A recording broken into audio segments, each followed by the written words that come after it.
Good morning students. आइए आज आपका विषय है प्रश्नावली। प्रश्नावली 4.1 के द्विघात समीकरण का वह भी सवाल आपका बताया जाएगा जो टफ से टफ होगा। तो आइए देखते हैं कैसे आपकी प्रश्नावली के सवाल को हल किया जाता है। तो सिंपल तरीके से देखिए, इस प्रश्नावली में आपको यह बोल रहा है, पहला प्रश्न आपका कह रहा है कि जांच कीजिए कि क्या ये द्विघात समीकरण है। जांच कीजिए कि क्या ये द्विघात समीकरण है। तो आइए देखते हैं कैसे हमें पता चलेगा कि द्विघात समीकरण है। तो सभी दोस्तों यहाँ पे ध्यान दीजिएगा कि आपको जब प्रश्नावली में ये जांच करना रहे कि द्विघात समीकरण है या नहीं, तो आपको ax² plus bx plus c बराबर 0 इस तरीके का इक्वेशन जब आपके सामने प्रदर्शित होगा तो समझ जाइएगा कि आपका द्विघात समीकरण ही है। ठीक है, तो आप ध्यान दीजिए सिंपल तरीके से पहला आप क्वेश्चन अपना ले लीजिए। पहला क्वेश्चन आपको दे रखा है, कह रहा है कि x+1 का होल स्क्वायर बराबर, उसके बाद कह रहा है आपका 2 आपका x-3। तो देखिए सिंपल तरीके से पहले यहाँ समझिए, x+1 का होल स्क्वायर बराबर 2 ब्रैकेट में x-3। तो आइए इसको पहले सॉल्व करें। तो देखिए a प्लस बी का होल स्क्वायर का रूप बता रहा है, अर्थात a प्लस बी का होल स्क्वायर। सिंपल तरीके से तो a बन जाएगा a का स्क्वायर प्लस b का स्क्वायर प्लस 2ab 2ab। अब बराबर इसको अंदर गुणा कर देंगे, इसमें करेंगे तो 2x हो जाएगा, इसमें गुणा करेंगे तो -6 हो जाएगा, 2 तिहाई 6 होता है। तो देखिए इसमें क्या बना, x का स्क्वायर अब प्लस आपका 1, यहाँ पे प्लस आपका 2x। क्यों? क्योंकि 2 एक अंदर 2 2x। अब बराबर यहाँ पे दे रखा है 2x - 6। तो आप कह सकते हैं कि इसे पक्षांतर कर दिया जाए, इस टर्म्स को इस पर ले आया जाए। तो आपका x² प्लस 1 प्लस 2x, इसको इधर लाएंगे तो -2x, ऑलरेडी प्लस में 2x है तो इधर आएगा तो -2x, ये माइनस में है तो ये आएगा तो प्लस आपका 6 बराबर 0। तो कह सकते हैं कि अब आपका जो बना है खंड, यहाँ देखते हैं क्या मिलता है आपको। जिससे आपका है x का स्क्वायर, उसके बाद आपका +1, ये आपका घट गया, प्लस 2x -2x घट गया, 0 हो गया। अब यहाँ बचा आपका +6, अब बराबर आपका हो जाएगा 0। तो कह सकते हैं कि x² अब प्लस आपका बन गया 7 बराबर 0। तो जरा देखिए यह रूप इस समीकरण में नहीं मिलता है, यह रूप इस समीकरण में नहीं मिलता है। फिर भी घबराने की आवश्यकता नहीं है, जरूरत नहीं है। यहाँ पे x² + 7 बराबर 0, ऑलरेडी x² है ना, दिया हुआ इक्वेशन x² को संतुष्ट कर रहा है ना, तो जाहिर सी बात ये क्या है, आपका द्विघात समीकरण है। तो यहाँ पे आप हाँ लिख सकते हैं। क्या लिख सकते हैं? हाँ, ये आपका द्विघात समीकरण है, क्योंकि यह आपका ये बिलोंग करेगा किससे, आपको बताया गया है किससे बिलोंग करेगा, ax² + c बराबर 0। तो जरा गौर से देखिए, x² गुणांक a होता है, तो यहाँ पे x² गुणांक 1 है और प्लस c आपका 7 है। और चूंकि आप जानते हैं x² + c शुद्ध समीकरण का रूप होता है, तो ये आपका द्विघात समीकरण हो गया।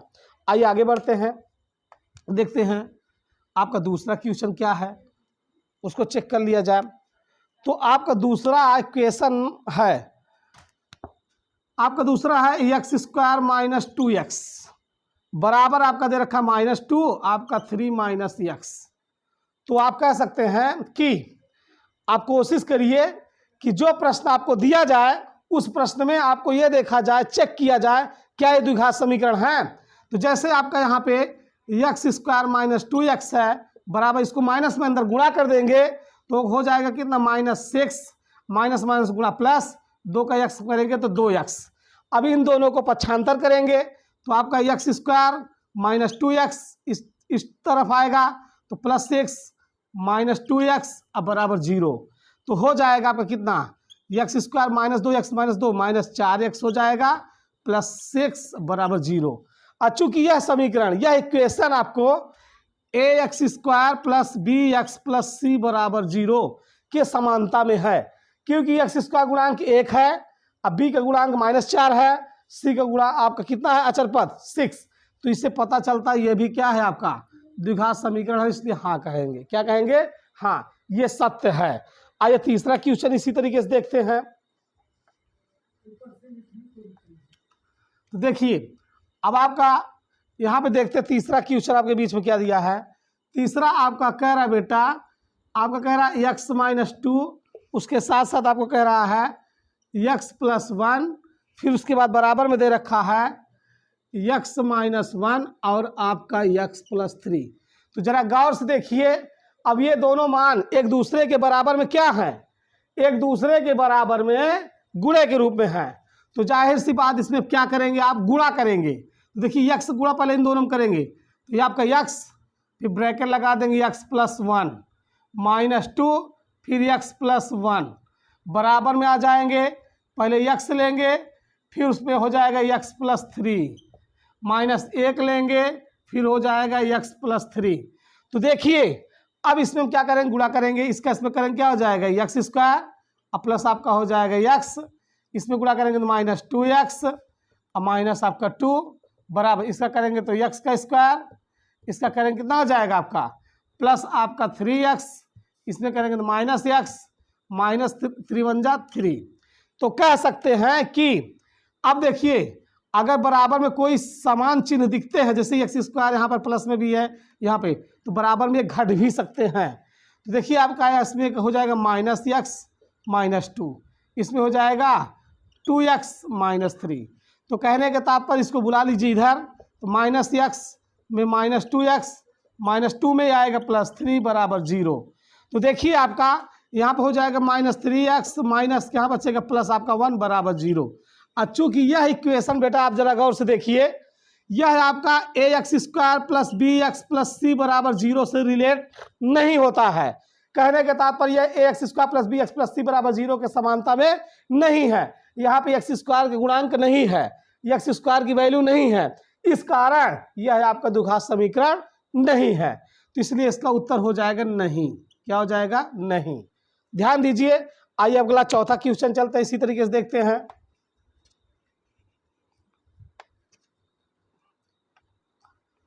आपका चौथा क्वेश्चन आपका दे रखा है इसी तरीके से, कह रहा है कि x माइनस 3, उसके बाद 2x प्लस 1, उसके बाद बराबर में दे रखा है x और आपका x प्लस 5। तो जरा गौर से देखिए क्या करना है, पहले को दूसरे में गुणा करना है, इसका इसमें गुणा करना है। तो कर सकते हैं कैसे, पहले x गुणा दोनों में करिए, x का गुणा इसमें करेंगे कितना हो जाएगा 2x स्क्वायर, इसका करेंगे तो प्लस आपका x, फिर माइनस 3 का इसमें करेंगे माइनस 6x, माइनस प्लस का माइनस, गुणा करने पे 3 का नंबर आपका 3। अब बराबर में जाएंगे तो आपका इसका इसमें हो जाएगा तो x का स्क्वायर और प्लस आपका इसमें हो जाएगा 5 आपका x। तो देखिए अब इन दोनों वैल्यू को इस साइड बुला लीजिए, तो 2x स्क्वायर, इसमें से माइनस 6 में से x निकल गया तो minus 5x minus 3। I already दोनों इस साइड आएंगे, प्लस में है तो किस में हो जाएंगे, माइनस में हो जाएंगे। तो minus x square minus 5x बराबर 0। तो हो सकता है 2x स्क्वायर में 1x स्क्वायर निकाल देंगे तो क्या बचेगी, x स्क्वायर बचेगा, माइनस 5x तो माइनस 10x हो जाएगा, माइनस आपका 3 बराबर आपका 0। तो कह सकते हैं कि आपका ax square plus bx plus c बराबर 0 से तुलना करने पर देखते हैं x स्क्वायर गुणांक यहाँ पे 1 है, b का गुणांक यहाँ पे देखेंगे तो माइनस 10 है, c अचर पद आपका माइनस 3 है। तो इससे पता चलता है कि आपका क्या है, द्विघात समीकरण है। तो क्या इस तरीके से आप सब चेक नहीं कर पाएंगे, आप चेक तो कर सकते हैं। तो देखिए अब आपका इसी तरीके से पांचवा क्वेश्चन ऑलरेडी गुणे में है, एक दूसरे गुणा कीजिए, बराबर में हल कीजिए और उनको चेक करिए x square plus b x plus c बराबर 0 से। यदि x square plus b x plus c बराबर 0 से तुलना करने पे मिल जाते हैं तो माना आपका द्विघात समीकरण जांच करने की आवश्यकता नहीं, आप चेक कर लेंगे इस तरीके से। तो आइए अब आगे अगला क्वेश्चन देखते हैं हमारा क्या है। जैसे मान लीजिए थोड़ा सा डिफरेंशियल, अब आपका मान लीजिए यहाँ पे दे रखा है 7वां नंबर क्वेश्चन दे रखा है।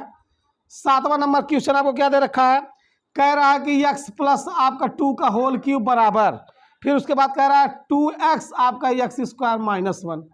तो देखिए क्या इसको सॉल्व करने पे ही पता चलेगा कि क्या ये x square plus b x plus c बराबर 0 का पालन करता है। तो आइए a प्लस बी का होल क्यूब दिख रहा है, तो a का क्यूब प्लस b का क्यूब प्लस 3ab, 3a आपका b ब्रैकेट में a plus b x plus 2 बराबर में जाइए, इसका इसमें गुणा करें कितना हो जाएगा 2x का क्यूब हो जाएगा, इसमें गुणा कर देंगे तो क्या हो जाएगा प्लस आपका सॉरी यहाँ पे आपका माइनस 2x हो जाएगा।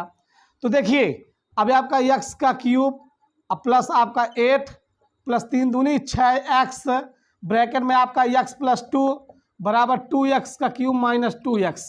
तो आपको साफ साफ दिख रहा है कि नहीं दिख रहा है?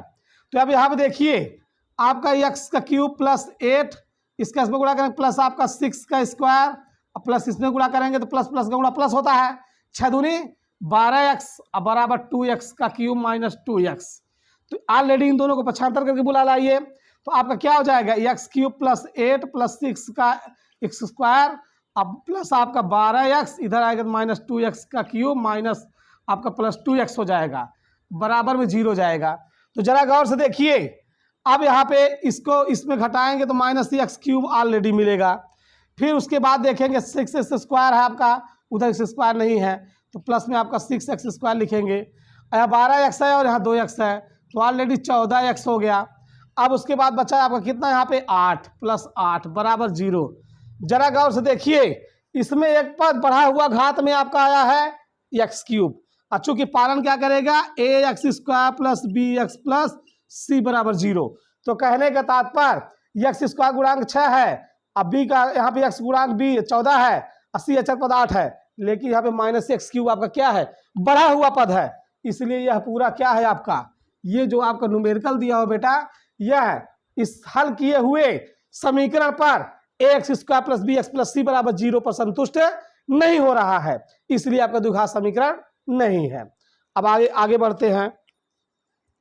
तो देखिए ये थी आपकी चेकिंग पॉइंट, जो आपके शेष बचे हुए हैं उन्हें आप आसानी से हल कर सकते हैं।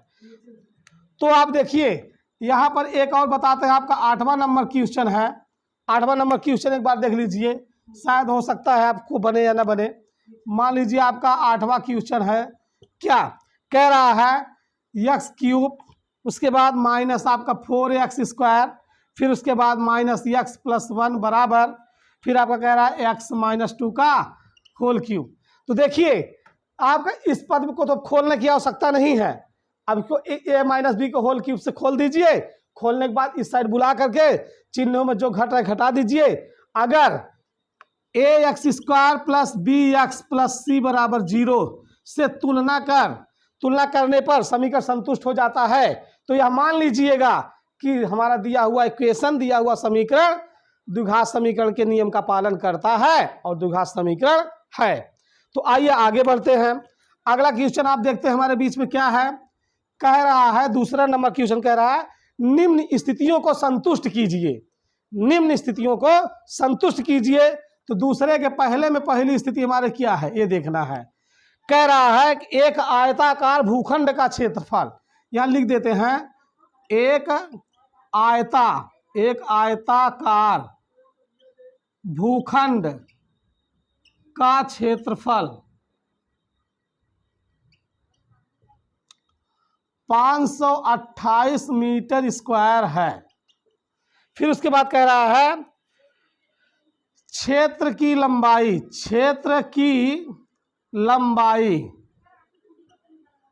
यहां लिखा है मीटरों में, किसमें लिखा है मीटरों में।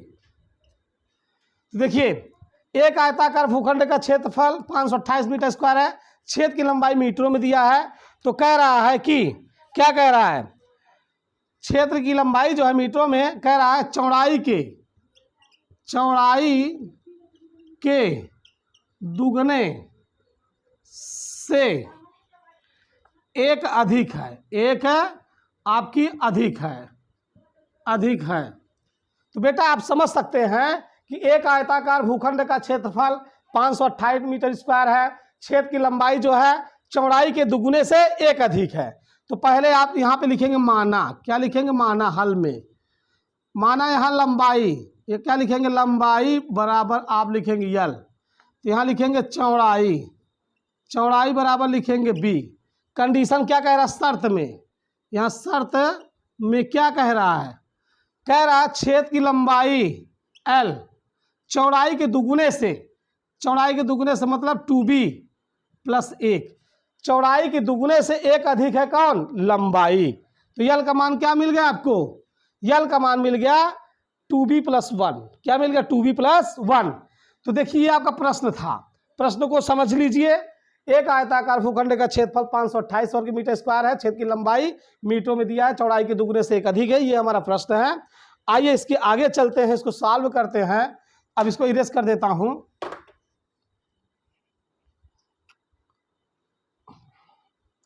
तो देखिए आपका जो कंडीशन है क्या है, कह रहा है छेद की लंबाई L बराबर 2b+1, और चूंकि b आपका क्या है ऑलरेडी b ही है, तो चूंकि आप जानते हैं आयताकार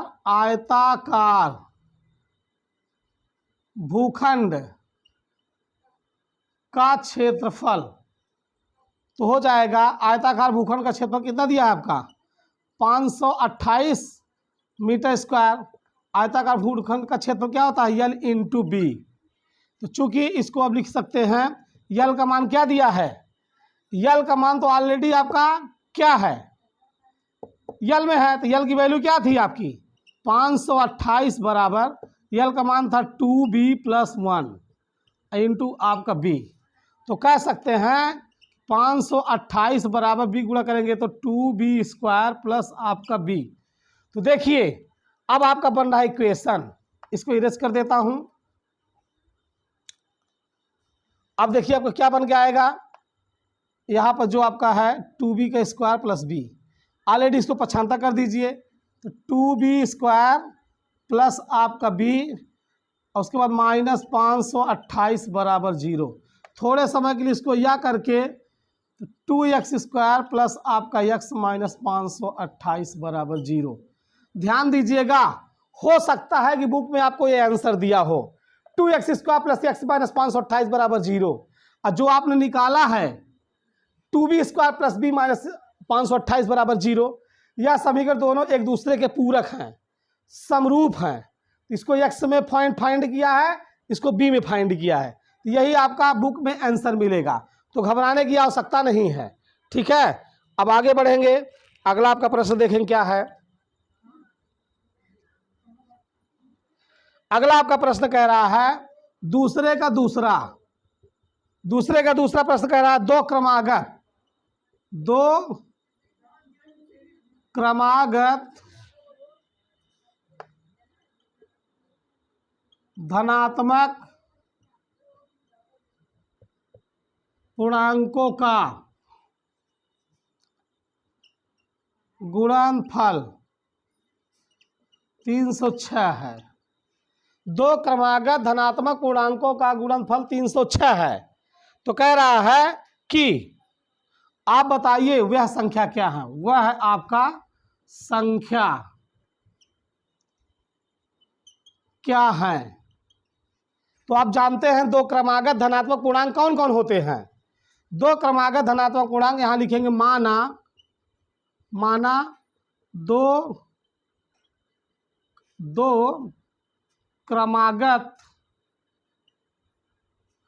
दो क्रमागत संख्याएं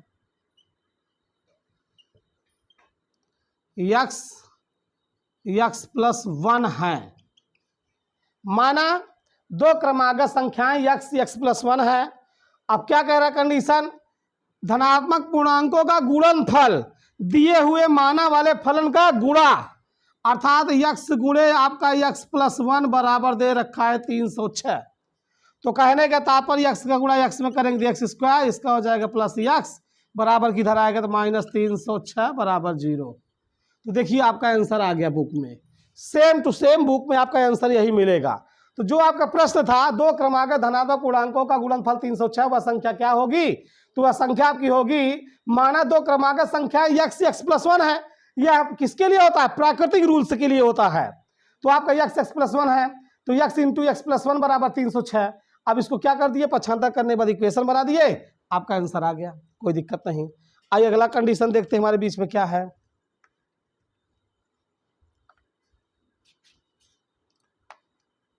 देखिए अगला कंडीशन आपका दिया है दूसरे का, आपका कह रहा तीसरा, कह रहा रोहन की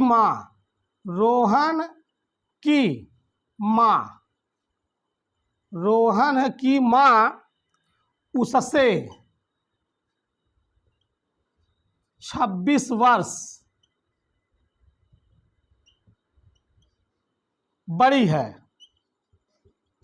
रोहन की मां उससे 26 वर्ष बड़ी है।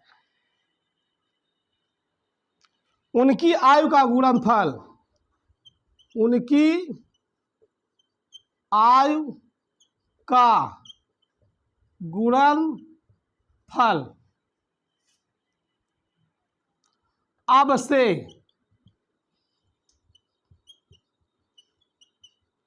तीन वर्ष बाद या पश्चात। देखिए रोहन की माँ उससे 26 वर्ष बड़ी है। कहने के तात्पर्य रोहन से, जो उसकी माँ है रोहन से 26 वर्ष बड़ी है, उनकी आयु का गुणनफल अब से 3 वर्ष के पश्चात 360 हो जाएगी।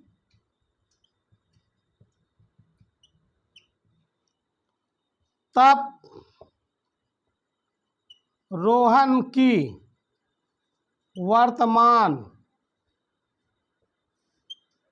आयु क्या है।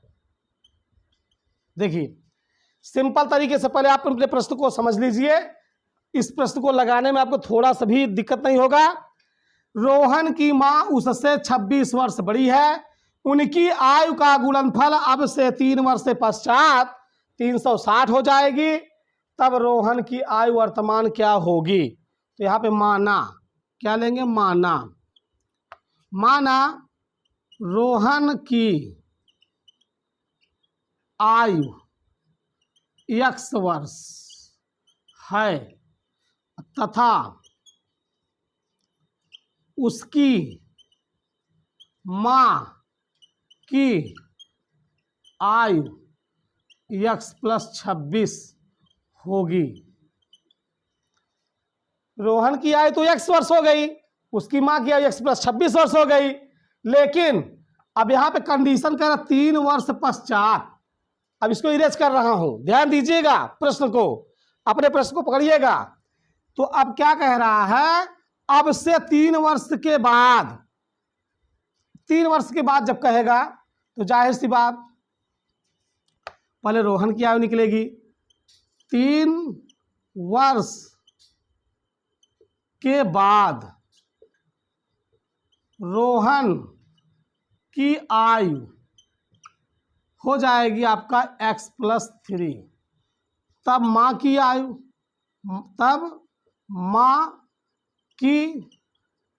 आयु हो जाएगी कितना, पहले कितना थी x + 26 थी।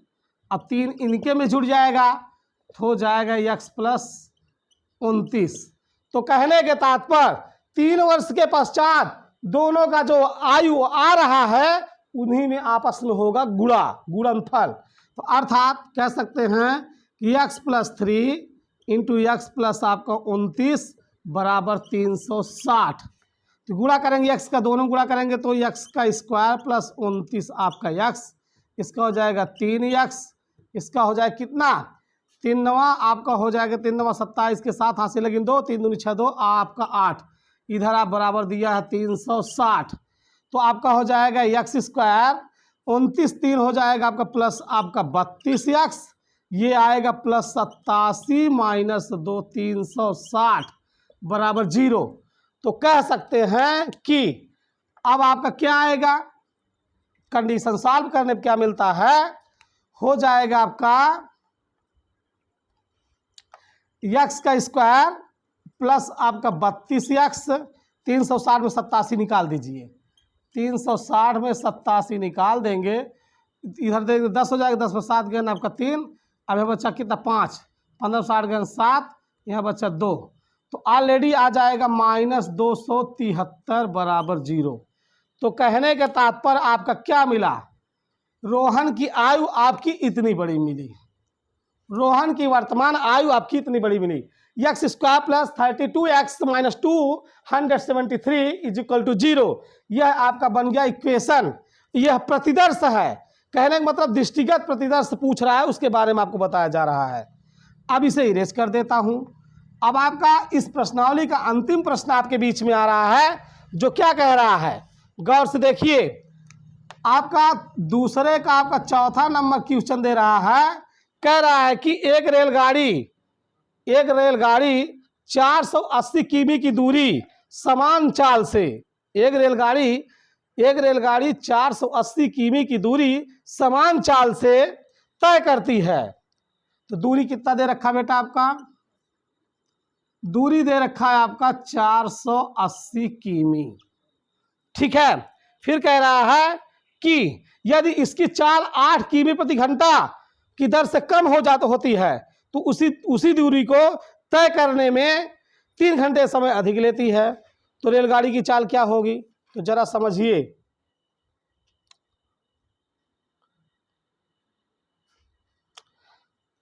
तो यहां पे आपका हो जाएगा रेलगाड़ी की चाल। सबसे पहले रेलगाड़ी की चाल बराबर क्या मिलेगा, चूंकि आप जानते हैं किसमें दिया रेलगाड़ी की चाल, मान लेंगे x किमी प्रति घंटा की चाल से है, इतना हो जाएगा। तो जाहिर सी बात, तो आपकी दूरी कितना दे रखा है बेटा, दूरी 480 किमी दे रखा, रेलगाड़ी की चाल x किमी प्रति घंटा हो गया। तो प्रथम शर्त आपका क्या दिया है, लिया गया समय,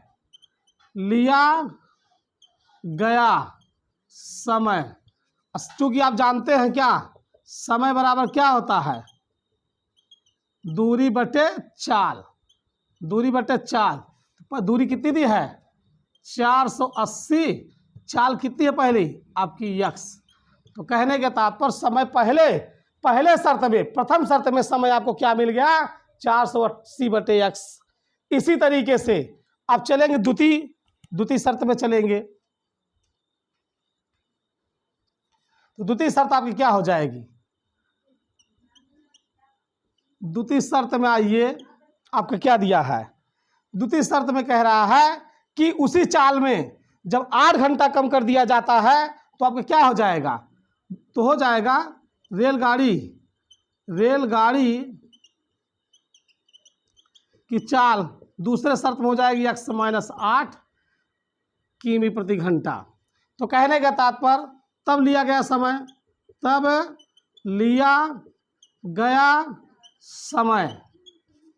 तो हो जाएगा आपके क्या, दूरी बटे चाल। रिजल्ट क्या मिला 480 बटे चाल आपकी क्या आई है x माइनस 8। तो बेस आपका बन गया 2, और समय कितना लेता है, समय टोटल समय बराबर 3 घंटे अधिक, 3 यहाँ पे लिख सकते हैं 3 घंटे अधिक। ठीक है, तो अब इक्वेशन बनाइए। अब आपका इक्वेशन क्या बनेगा, देखिए आपका इक्वेशन बन जाएगा बेटा 480 बटे x माइनस 8 माइनस 480 बटे x बराबर 3। तो आपका क्या हो जाएगा, देखिए फिर से क्या करते हैं, 480 बटे x माइनस 8 माइनस आपका 480 बटे x बराबर 3, ये आपका डेरिवेशन बनेगा कंडीशन में। तो देखिए ऊपर से कॉमन क्या दिख रहा है 480, 1 बटे x माइनस 8 माइनस 1 बटे x, रिजल्टेंट 3। अब आपका हो जाएगा 480, दोनों का ब्रैकेट में x एलसीएम हो जाएगी x माइनस 8 3 गुणा x, फिर माइनस ये आएगा तो माइनस x प्लस आपका हो जाएगा 8, रिजल्ट आपका 3। प्लस माइनस घटता है तो घट गया। तो देखिए अब आपका क्या बचा, आपका बच गया 480 गुणते 8 बटे आपका क्या बचा था x, यहाँ पे x माइनस 8 बराबर 3। तो 8 जीरो में 0, 8 64 के 4 हासिल लगे 6, 8 चौक 32, 32 में 6 जुड़ गया तो 38 बटे x माइनस 8 बराबर 3। तो जाहिर सी बात इसका इसमें 3 गुणा हो जाएगा, तो 3840 बराबर 3x आपका x माइनस 8। तो देखिए क्या ये 3 से कट रहा है, यदि कट रहा है तो काटिए, 3 एकन्नम 3, 3 दूनी 6, हाँ कट रहा है, 3 एकन्नम 3, 3 दूनी 6, 2 इसको 3 अठे 24, 0 बराबर इसका गुणा x का स्क्वायर माइनस 8x। इसको उस तरफ पक्षांतर ले जाइए, क्या ले जाइए पक्षांतर, तो अब जब पक्षांतर करेंगे तो आपको क्या मिलेगा, ये देखिए, x square minus 8x minus 1280 बराबर 0। इस एक्सपेंशन का आपका बना खंड क्या हो गया आपका, x square minus 8x minus 1280 equal to 0। तो कहने के तात्पर्य इस प्रश्न का आंसर जो प्रतिदर्श के रूप में दे रहा था आंसर शीट, वही आपका आ गया। तो दोस्तों यह वीडियो हमारा आपको बहुत ही अच्छा लगा होगा, क्योंकि मैंने इस वीडियो को बहुत ही सहज तरीके से बताया है। यह आपका प्रश्नावली 4.1 एनसीईआरटी बेस का जो आपके लिए दिया गया है, यह काफ़ी आपके लिए मददगार साबित होगी। तो हमारे वीडियो पर बने रहिए, अपने हर अध्याय का अपना हल देखिए और लगाइए। जहाँ पर न बने कमेंट कीजिए, तो एक लाइक तो बनता है। ज़्यादा से ज़्यादा हमारे इस वीडियो को अपने दोस्तों के बीच में शेयर कीजिए। यदि आप हमारे चैनल पर नए हैं तो आप सब सब्सक्राइब कीजिए। आप सबका बहुत बहुत धन्यवाद।